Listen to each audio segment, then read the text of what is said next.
It's Bullseye. I'm Jesse Thorn. Neko Case has a voice that's so powerful, it's kind of hard to imagine that at one point in her career she wasn't a singer. She started as a drummer in punk bands, swept up in the excitement of the Pacific Northwest music scene in the mid-90s. At first, she sang from behind her drum kit, but then she stepped out front with a guitar, and she hasn't looked back since. Case is one of the most acclaimed artists in the world of, I don't know exactly what to call it, indie rock or singer-songwritery, whatever. Anyway, it's tough to find somebody more beloved both for her solo work and her occasional dalliances in the indie supergroup, the New Pornographers. And trust me about that belovedness. I'm the person who gets the guest requests for this show. Neko Case has been running at #1 basically since I started asking. When I talked with her in 2016, Case had just released a box set of her first 8 albums called Truckdriver, Gladiator, Mule. She just announced a new album, her first in 5 years. It's going to be called Hell On and will drop next month. A quick heads up before we get into this interview. We talked a lot about Neko's home, a farmhouse in Vermont with horses and cows and all that stuff. Last year, while she was away in Sweden recording her new record, the farm burned down in a fire. She is doing fine since, and no people or animals were hurt. But we just felt like we should mention it. Anyway, let's take a listen to the title track from Hell On. It's also the first single.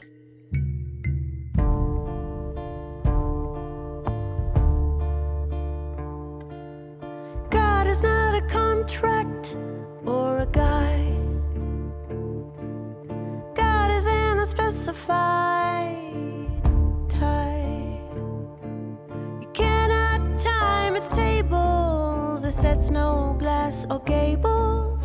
God is a lusty tire fire.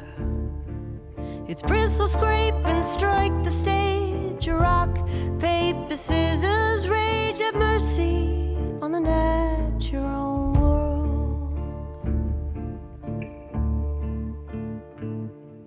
My voice is not the liquid wave. Neko Case, welcome to Bullseye. It's great to have you on the show. Thank you. I'm terrified of the sound of my own voice. I'm just like a writhing fetus over here. Just, oh, God. You're in New York and I'm in Los Angeles, and so I can't see you. But as that song was playing, I was thinking of that. You know, there are people who will sit there and sing along to their own playback because they make their music because they love it and they love to live with it or whatever. And then there are those who just can't Those people bear. are freaks. Those people are freaks. You tell that to the Pointer Sisters. Well, if I was in the Pointer Sisters, I would sing along with my own music all the time.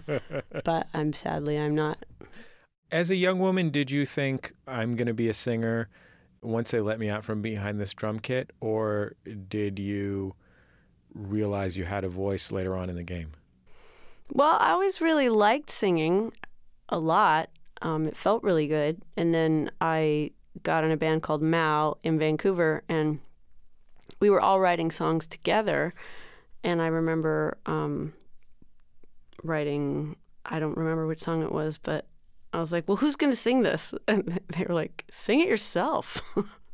I was like, oh, I guess I'm going to have to figure out how to do that. So I did. It was that simple, really. And I just started writing songs that weren't necessarily the kind of songs that band did, but I don't know. They shoved me off the cliff, and it was good. Did you have that same fear singing that you were just describing, singing on your first album, that drove your relative lack of dynamics? I don't know. I was just such a aggressive kid. I think I talked my way into it without realizing that that's what I had done, or I just really believed it could happen, or I'm not really sure. It's like a lot of things that I did were based on the fact that I didn't know I couldn't do them. Listening back now, I know I couldn't do them, but I think it's probably pretty okay to just learn in front of people. I could not, re-release that first album, but it would kind of be like lying or just being dishonest.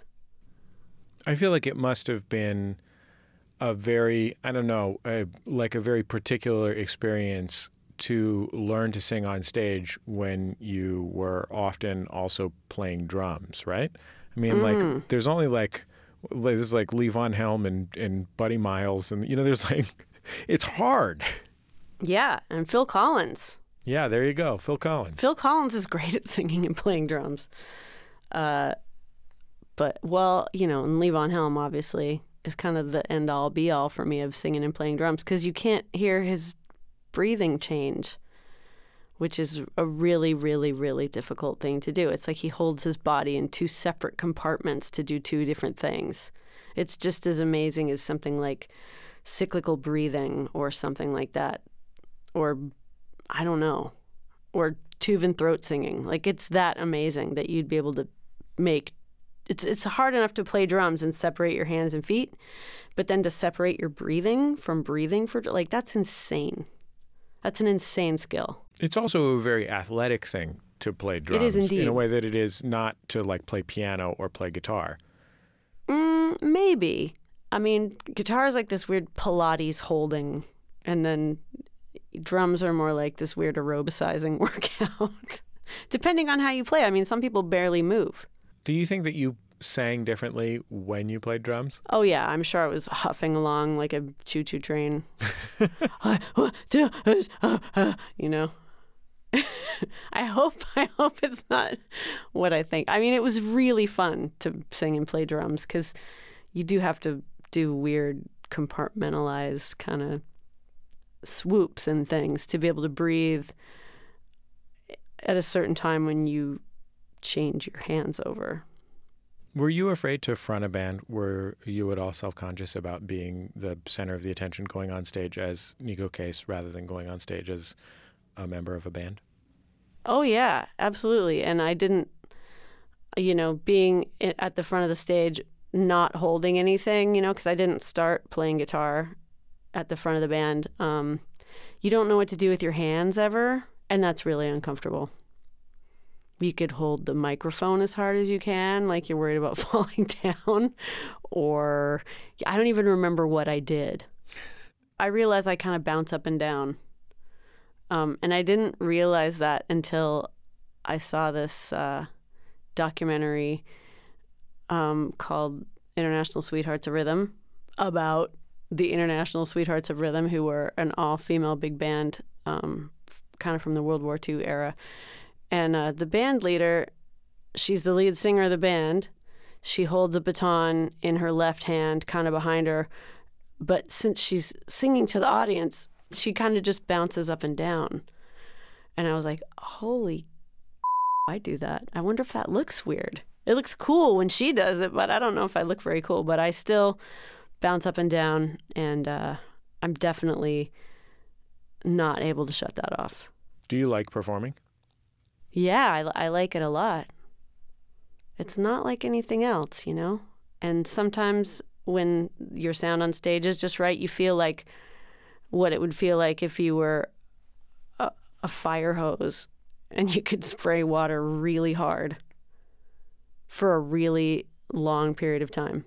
Or you're like a fleshy windsock just hanging off of a microphone. I guess. I mean, one of the weird things that I find about performing, which I also enjoy doing, is that it is such a compact experience. You're going on stage for an hour or 90 minutes or something like that. Mm-hmm. And then you have the whole rest of your life around that to sort of like bend yourself out of shape about it. Mm-hmm.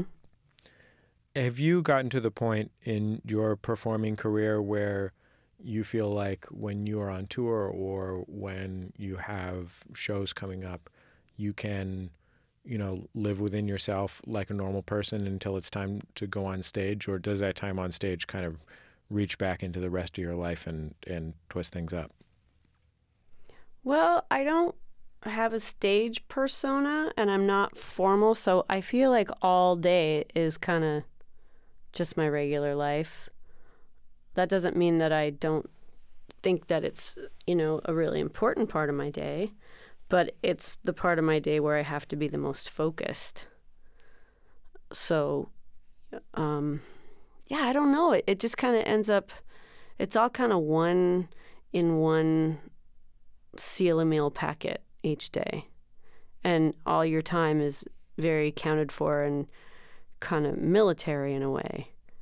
So, it's kind of, I don't know, it's hard to describe, but I don't usually feel nervous before I go on stage. There are definitely venues that intimidate me sometimes, or I'll just get a weird little idea in my head and I get freaked out about something. But for the most part, I'm not weirded out by going on stage. It does seem totally normal. Can you give me an example of something that got in your head, a place or a thing? Well, I don't like being filmed during the show. So there's definitely been a lot more weird distractions since iPhones and camera phones have gotten really popular. I forget the words, and I'm afraid of being filmed. I feel just really stalked, and I don't like it. And I screw up the show, and people who paid money to come see the show don't get their money's worth. Do you know what I mean? And I think in the end, what bothers me the most, if it keeps happening, is the fact that I've asked people nicely not to do it and said, hey, it kind of makes me feel really unhappy. Could you not do that? And people still feel like it doesn't matter what the audience around them feels or what I feel. They're going to make their super recording of it on their iPhone and kind of disrupt everyone's night, which, it's not acceptable at the movies. And, that's a pre-recorded event. And I remember going to see Adam Ant on my birthday a couple years ago, and I couldn't really see him on the stage because it was just a bunch of people's iPhone screens holding it up. And so I couldn't really see him. I could just see their phones. And that was a drag. So I don't want it to turn into that, because there's something really nice about going to a town and having a special event where it's not like a strip mall. It's not broadcast everywhere. There's still a little bit of mystery, and we're all there together regarding one another. And, you need your audience to complete the circuit. You need them to pay attention to you, not 100% necessarily, and they need to be doing it in a way that makes them comfortable too. But, the camera phone just kind of takes you out, and you're just not there anymore. And it's weird.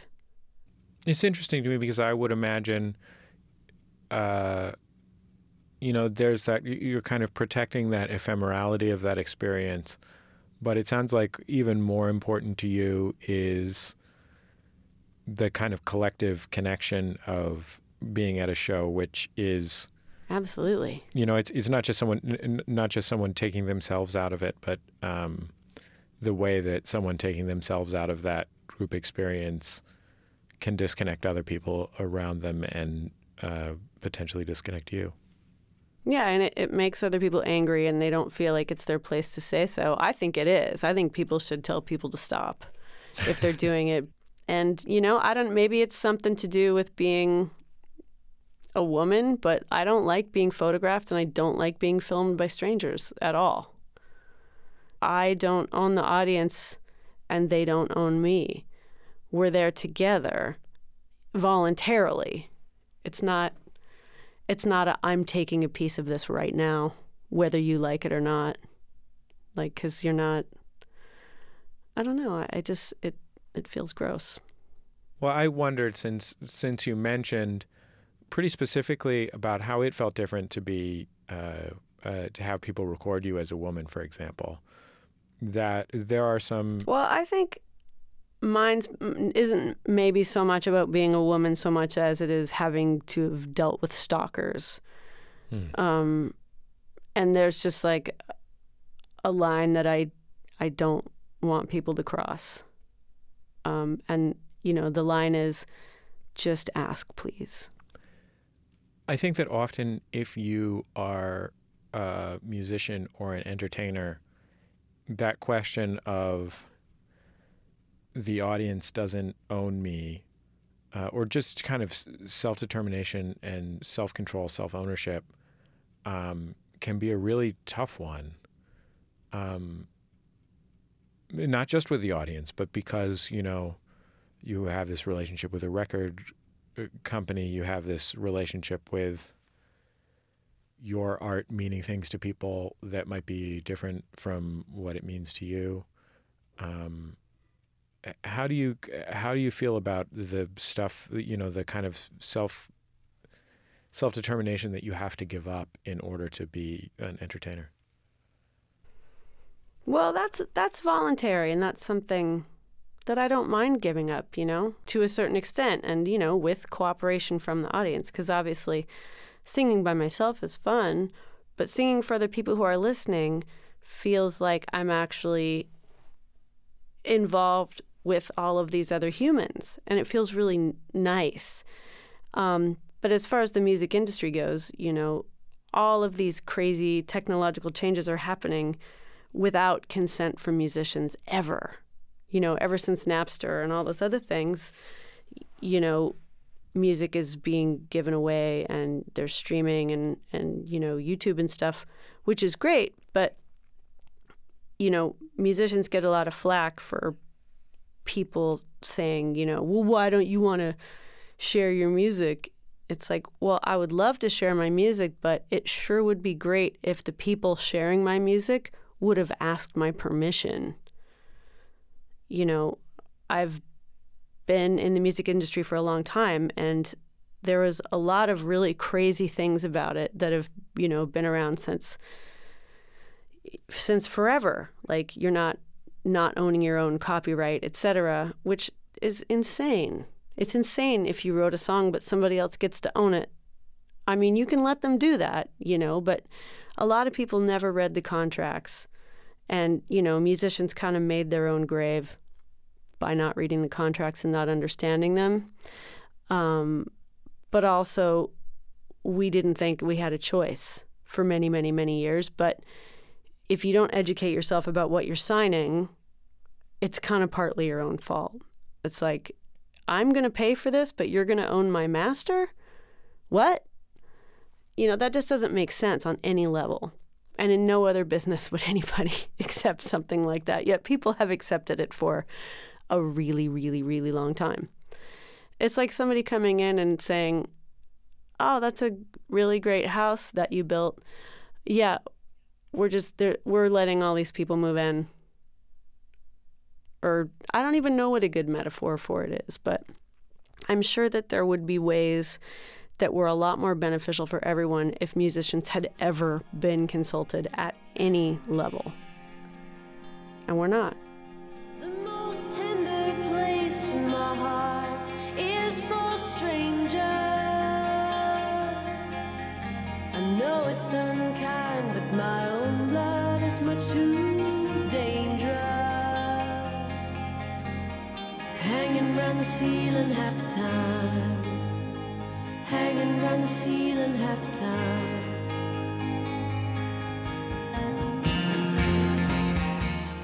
I heard a really frank interview that you gave with, I want to say it was Morning Edition, one of the big NPR news shows, and you talked about your parents dying and the particular kind of grief that comes when you lose your parents when they weren't there for you as parents when you were a kid. And I think a lot of people who are in that position who, as a kid, who grow up to be, you know, relatively functional adults, one of the things that people in that position do is becoming hyper self-reliant. Mm-hmm. Yeah, absolutely. And that is an amazing skill. And look, I'm not saying that any of these things apply to me, but I'm not saying they don't. And that's a great skill, but it can also be it can make it very difficult to, for example, ask for help or, you know what I mean? Those kinds of things. I wonder if that was something that you've struggled with? The kind of like you get this incredible strength from being self-reliant, but you also, it also comes with this kind of fear and this difficulty in learning how to rely on others. Well, I think that you can also be so self-reliant in a way that it doesn't even occur to you that you would ask other people until somebody else points it out to you and you're like, oh, that's what that strange gnawing feeling is that I haven't paid attention to. Or in my case, I would just turn to work for everything. So, my parents died and it's at the same time, but it was over the period of like 3 or 4 years. And I just kept working and working and working and working. And my body just finally said, you kind of got to be sad about this, really. And then I got really depressed. And, luckily it didn't take that long to figure out what was wrong with me. But, I just realized one day that work was not satisfying me and I couldn't hide in it and I wasn't doing very good work. And I was still pretty much just a loose cannon. And it was obvious. Had you been depressed before? Like, did you recognize that it was a thing going on with your body and not a permanent condition, or did it catch you by surprise? Well, I know I had been depressed at other times in my life, but, they were really extreme and situational. So I was a little scared realizing how depressed I was because my dad had really bad depression. And I wondered, could this be something I'm going to have to struggle with for the rest of my life? Which in a way, probably, but my depression was, luckily it was mostly situational and grief related.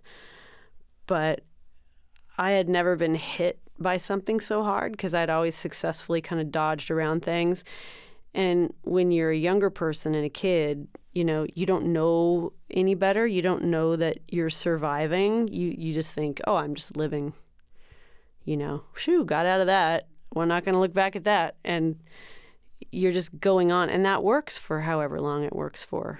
And then, when it doesn't, hit you really hard until you're 40 years old, you're like, what have I been doing all this time? Am I going to die? What does this mean? It's really terrifying. And then when you realize on top of that, not only is this happening, but it's going to be happening for an indeterminate length of time, and you're just going to have to show up to work every day and deal with it. It's pretty daunting. But after a while, you can settle into it and realize you have to punch the clock every day. And hopefully, things will get a little better. Things start to get a little funny. Like you can actually find some serious humor in being really depressed, which is, luckily very true if you let yourself. Like being depressed is not sacred and it's not, it shouldn't be this taboo, hushed up subject because there's some really funny stuff about it. But it definitely, for lack of a better word, sucks really bad. And, you really reevaluate everything and can't recognize who you are, and all the things that used to work for you don't work anymore as coping mechanisms or just general patterns of behavior even that used to work for you, or things that made you happy don't make you happy anymore, or you don't laugh and, you're real fun at parties. Was there a time that you realized or became self-aware about treating work as I don't know what it's like for you, but I know in my case that a lot of times if I will turn to work because it seems so manageable and within my power, but then I'm not working really to achieve to express myself or achieve an end or whatever, and I'm not and it's not like making me feel any better. Yeah, you're just logging blocks of time, and it's like putting pennies in a piggy bank. It's like, well, once the piggy bank is full, I'll be fine. I just got to keep putting it in the piggy bank or whatever. But really, you're not doing anything. And then you look back and you're like, I only have $2.50. Okay, that was stupid.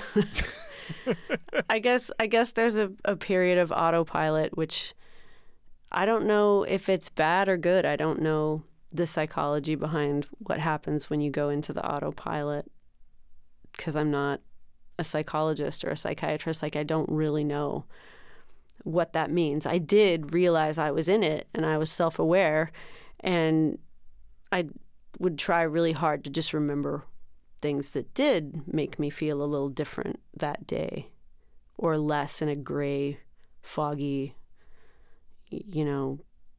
feeling than I was. A few years ago, you moved to a farm Mm-hmm. in the Northeast in Vermont. Mm-hmm. Why did you move to a farm? My family were farmers, most of them, dairy farmers, and I always just felt really at home in that environment. I like critters. I like countryside. I like trees a lot. I like seasons. And I had lived in Vermont when I was a little girl for a time, and I just felt like it was kind of the only place I had ever fit in as a little kid. And so I was with a friend, and we had gone to Portland, Maine, because it was his birthday. And we thought, let's go to a city we never go to. So we went to Portland, Maine, and we're having this great time. And we rented this car, and I was like, oh, man, I think we're only like an hour and a half from where the farm I lived on as a kid is. So we decided to drive over there and check it out. And not only was the lady who had bought the farm from whoever we'd rented it from there, she was standing in the driveway. And I said, are you Sally? And she said, why, yes, I'm Sally. And like, not only had nobody died, but no one had aged and no one had moved. And I was like, that's it. I'm moving back here. Oh, just because you wanted to live forever? Because A, I wanted to live forever, and B, I just remember loving it so much as a kid, and it was all still there and still beautiful, and people were still friendly, and there's cows that come over to my house. It's pretty awesome. They moo when they see me coming. It makes me feel good.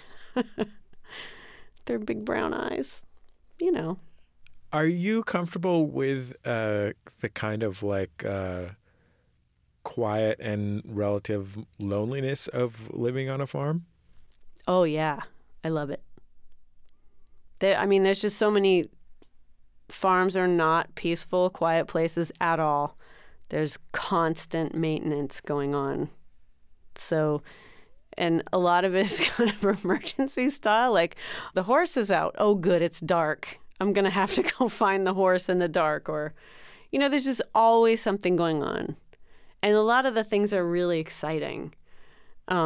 Maybe not to everyone, but, just things like the first night of fireflies and you notice it, or the super clear sky and you're like, oh, that's Jupiter. I can see it with my naked eyes right now. Or weird snowstorms with weird curled up ice balls that happen on top of them, or hoarfrost, or just weird things that nature does that you just don't know about if you don't hang out in it all the time. I get off on that stuff.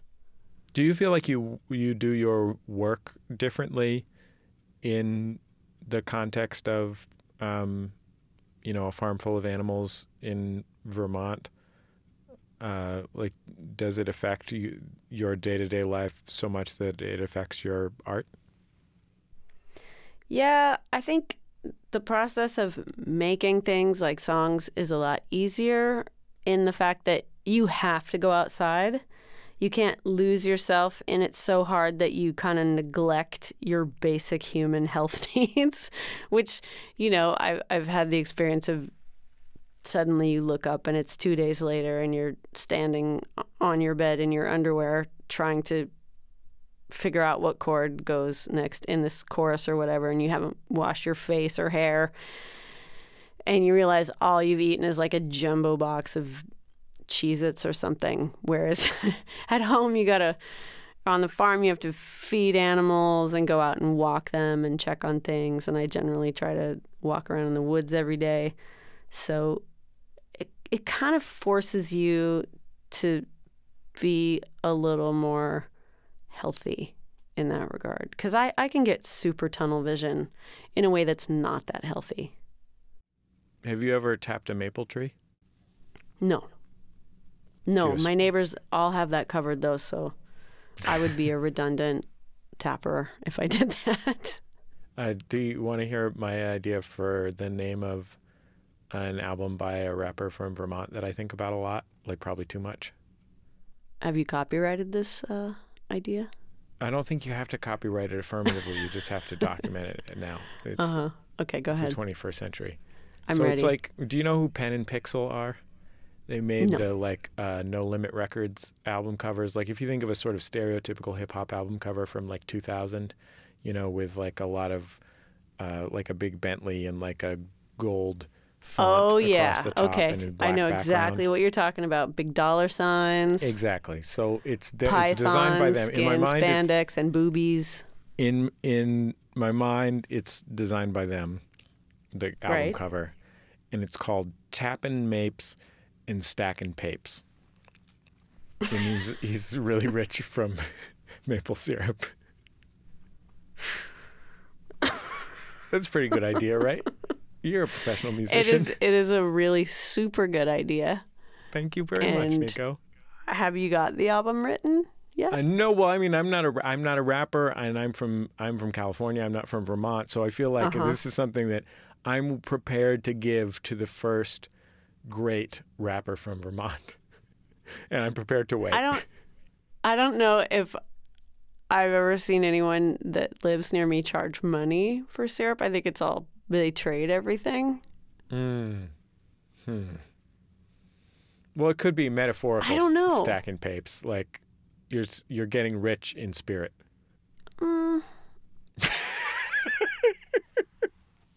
Huge stacks of dough does not come to mind, but I do want that for you. Thank you. That really means a lot to me. And I think you should just go ahead and have the album cover designed, Well, regardless of whether them. or not you actually record it. I mean, It's like an inventor's syndrome sometimes. Like sometimes the idea is so great that there's no way the actual execution of it is going to come anywhere near what you expected, because it's just such a good idea. It is a really good idea. You're right about that. They would be a Tesla style, like a Nikola Tesla style problem to have. But you would still have your huge wall size album cover. Tapping Mapes and Stacking Papes. Neko Case, thank you so much for coming on Bullseye. It was really, really great to get to talk to you. Thank you. Thanks for having me on your show. Ate a black fly in the cream, and that's bad luck. Bad luck. Chipped my tooth on an engagement ring, that's bad luck. Bad luck. Could have stopped any one of these things, but that would have been bad luck.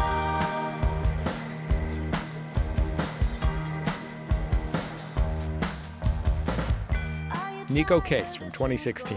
Her new LP is called Hell On, and it drops next month. She's got a big summer tour planned to promote with dates pretty much everywhere. You can find out more about that on the Bullseye page at MaximumFun.org.